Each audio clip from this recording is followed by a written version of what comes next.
यहाँ पे जितने भी लोग हैं, जितने भी लोग खड़े हैं, मेरी इन सब से एक हार्टली गुजारिश है कि एक बार अपने आप के लिए जोरदार तालियां बजा दीजिए और जोर से।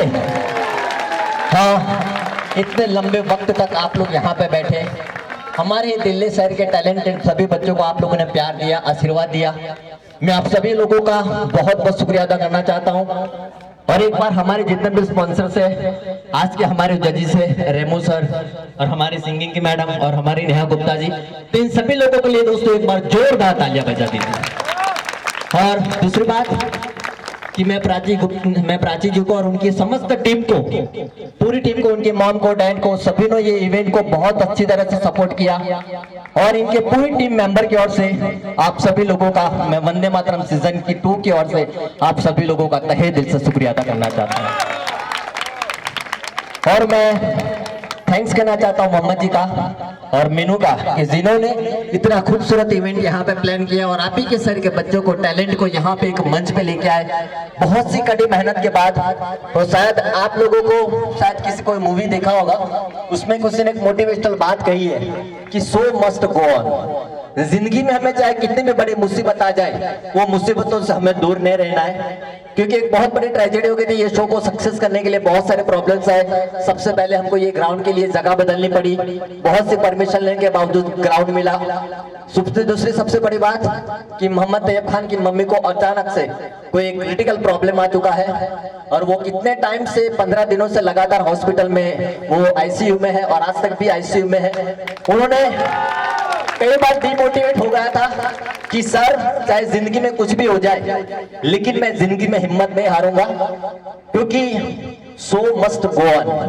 शायद आपने किसी मूवी में देखा होगा कि राज कपूर की मम्मी जी एक वक्त वो वहीं पे उनकी हत्या वहीं पे मर गए थे, लेकिन उनका शूट चल रहा था। तो उन्होंने एक बात हमें सबसे बड़ी जिंदगी की सीख दी है कि जिंदगी में चाहे कुछ भी हो जाए, लेकिन हमें हमारे काम पे रुकावट नहीं लानी चाहिए। तो एक बार उनके लिए जोरदार तालियां बजा दीजिए, उनके स्पिरिट के लिए। और दूसरी बात, अगर तैयब यहाँ पे चाहता तो बड़े से बड़े सेलिब्रिटी को ला सकता था, लेकिन मुझे ही क्यों लाए। लेकिन वो चाहते थे कि सर आप यहाँ पे आएंगे, हमारे बच्चों को एक मोटिवेट मिलेगा। लेकिन हम चाहते हैं कि हमारे यहाँ के लोग, जितने भी ऑडियंस आए, जितने भी लोग आए, उन लोगों के अंदर एक जिंदगी जीने का एक जज्बा मिले। दोस्तों, मैं आप लोगों से सिर्फ एक सवाल पूछना चाहता हूँ कि क्या आप लोग मानते हो कि मैं पैरों से विकलांग हूँ? Can you think I am a disable? तो दोस्तों, मैंने अपने आप को कभी विकलांग नहीं माना। लोग कहते हैं कि विकलांगता एक अभिशाप है, बल्कि दोस्तों मेरा यह मानना है कि विकलांगता एक ऊपर वाले का दिया हुआ सबसे बड़ा आशीर्वाद है। हम लोग छोटी छोटी बातों से हिम्मत हार जाते हैं, मेरे से ये नहीं होगा, मेरे से वो नहीं होगा। दोस्तों, आपने कई सामने देखे कई सारे ऐसे फिजिकली चैलेंजर बच्चे आए, उन्होंने परफॉर्म किया। अगर मैं ये मान के बैठ जाता भगवान ने मेरे पैर ले ले, मैं जिंदगी में क्या करूंगा? दोस्तों, लोग मुझे दया की नजर से देखते रहते हैं, लेकिन मैं नहीं चाहता था कि लोग मुझे सिंपैथी से देखें, लोग मुझे दया की नजर से देखें। लेकिन मैं ये चाहता था, मैंने ये सोचा कि भगवान ने मेरे साथ ऐसा क्यों किया। और दोस्तों, सबसे बड़ी एक बात कि भगवान हमें जिस किसी भी रूप में भेजता है ना, तो दोस्तों इसके पीछे कोई ना कोई बड़ा कारण होता है, कोई ना कोई बड़ा रीजन होता है। सभी के अंदर कोई ना कोई शक्ति है, लेकिन दोस्तों आज के समय में हम लोग वो शक्ति को बाहर निकालते नहीं है। और दोस्तों, आज के समय में हम लोग फिजिकली डिसेबल नहीं, शारीरिक रूप से विकलांग नहीं, लेकिन दोस्तों हम लोग मानसिक रूप से विकलांग बन चुके हैं। हम लोग छोटी छोटी बातों से हिम्मत हार जाते हैं। दोस्तों, अगर मेरे पास पैर नहीं होने के बावजूद अगर मैं ये कर सकता हूँ, तो दोस्तों आप लोगों को तो भगवान ने सब कुछ दिया है, 2 पैर 2 हाथ, सब कुछ सही सलामती। अगर हम ये नहीं कर सकते, तो दोस्तों हम जिंदगी में क्या कुछ कर पाएंगे? और एक बात, हम लोग भगवान के मंदिर में जाते हैं, भगवान के सामने रोते हैं, फरियाद करते हैं, तुमने मुझे ये नहीं दिया, तुम मुझे वो दे दो। लेकिन दोस्तों, मेरा तो ये मानना है कि भगवान के सामने जब भी आप जाओ तो उनका शुक्रिया अदा करो, क्योंकि दोस्तों भगवान ने हमें ये मानव जन्म देके हमारे पे सबसे बड़ा उपकार किया है। तो हम क्यों इसके सामने फरियाद करें? भगवान का दिया हुआ दोस्तों हमारे पास सब कुछ है। और लोग मुझे बोलते थे, दोस्तों अगर आपको जिंदगी में सक्सेस बनना है ना, तो आप किसी को रोल मॉडल मत बनाओ कि मैं उनको देख के इंस्पायर हुआ, मैं उनको देख के आगे बढ़ाऊं। लेकिन अगर जिंदगी में सक्सेस बनना है सही रूप में, तो दोस्तों जिंदगी की राह पे जो लोग आपको क्रिटिसाइज करते हैं, जो आपके लोग जो बोले निंदा करते हैं, दोस्तों आप उनको रोल मॉडल बना दो।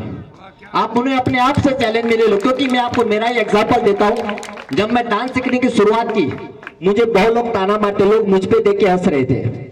जब मैं पहले बार डीआईडी का ऑडिशन अहमदाबाद से दिया था, शायद आप लोगों ने देखा होगा दोस्तों, मैं जब पहली बार ऑडिशन दे रहा था, मैं इसी तरह बड़ी सी कतार में खड़ा था। मेरे आगे पीछे बहुत अच्छे अच्छे डांसर्स थे, वो लोग मुझ पे देख के हंस रहे थे। एक बच्चे ने मुझे यहाँ तक बोल दिया था मजाक में कि लंगड़े तेरे पैर नहीं है तो क्यों ऑडिशन देने आया है। मेरी मजाक बन गया था दोस्तों। उस वक्त मेरी आंख में से आंसू निकल गया था कि काश अगर भगवान ने भी अगर मुझे 2 पैर दिए होते तो मुझे याद ये शब्द सुनने को नहीं मिलता। लेकिन मैं हिम्मत नहीं हारा था। उन बच्चे को मैंने सिर्फ एक ही जवाब दिया कि भगवान ने मेरे पैर ले तो क्या है, लेकिन भगवान ने मुझे सबसे बड़ा मेरा सेल्फ कॉन्फिडेंस दिया है, सबसे बड़ा मेरा आत्मविश्वास दिया है। तो दोस्तों वही आत्मविश्वास के जरिए मैं डीआईडी के मंच तक पहुंचा, वही आत्मविश्वास के जरिए मैं राष्ट्रपति अवार्ड तक पहुंचा, और वही आत्मविश्वास के जरिए मैं अमेरिका जैसी धरती पे से भारत की ओर से ऑस्कार अवार्ड जीत के आया। तो इसके पीछे क्या है?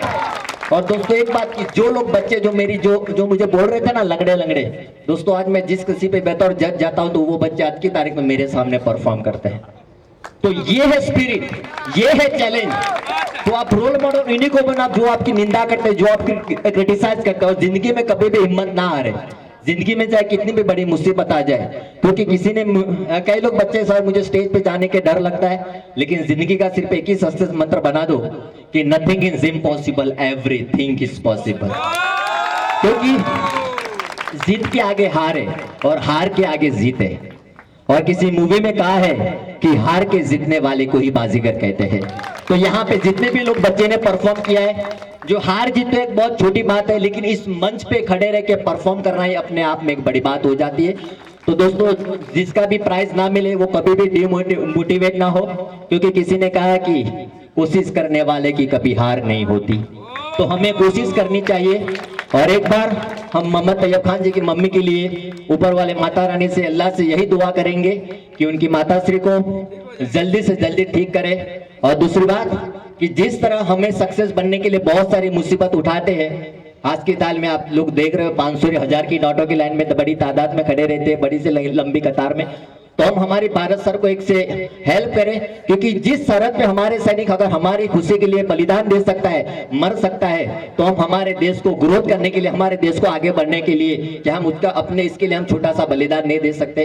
तो आप सभी गुजारिश है हमें भारत सरकार को और हमारे लिए उनको कोऑपरेट करना चाहिए। और आप सभी लोग यहाँ पे आए, थैंक यू सो मच। हम सभी मिलकर आप लोगों को सत सत प्रणाम और सत सत वंदन करते हैं। तो एक बार हम सभी लोग अपना अपना एक हाथ ऊपर करके बोलो भारत माता की, भारत माता की।